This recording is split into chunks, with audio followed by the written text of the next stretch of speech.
It started so innocently, just an ordinary paper bag left on the floor after groceries, harmless, unimportant, until Kimiko noticed it. Her ears perked up, her tail twitched, that crinkly sound, the bag whispered adventure. For Kimiko, it wasn't a bag, it was a portal. She circled it once, sniffed, tapped it with her paw. The bag rustled, answering back like it was alive. That was enough. The game began. With one swift move, she dove inside. Half of her vanished in an instant, back legs sticking out, tail swishing furiously. Then came the silence, no movement, just a crinkly paper cave. I peeked over, wondering, was she hiding, hunting, or already stuck? The bag shifted, wobbled, and suddenly her head popped through the side, not the opening. The whole bag crumpled around her like armor.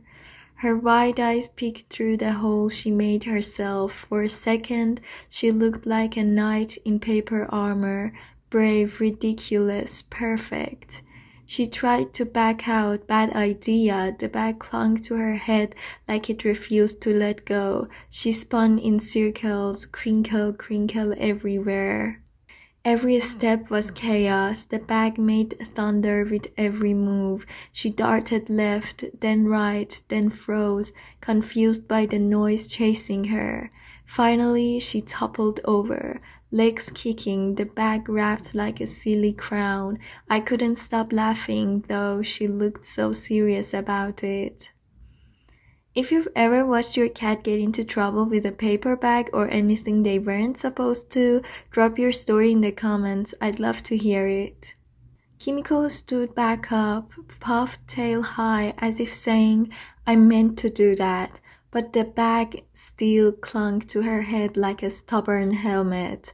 She charged across the room, a gray blur with paper wings colliding with the couch. The sound? A mix of thunder and pure comedy. She froze again. Maybe she thought if she stopped moving the bag would too, but no, her ears twitched inside the crumpled tunnel. I reached to help, but she darted away before my hand touched. To her, this was no accident. This was a battle to be won. Finally, she sat down, still trapped, her head sticking out one end, tail out the other, body swallowed by paper. She blinked, defeated. I gently pulled the bag free. The moment it slipped off, she shook herself out, fur sticking up like static had kissed her all over. But the funniest part? 2 minutes later, she went right back in. Same bag, same mistake, same chaos. Kimiko never learns. It was her favorite game for weeks. Every time she saw a paper bag, she looked at me like, don't you dare take it away. And every time I let her play, because sometimes the funniest moments come from the simplest things, like a cat and a crinkly bag. If this story made you smile, don't forget to subscribe. This channel is full of tiny adventures like Kimiko's, messy, chaotic, and unforgettable.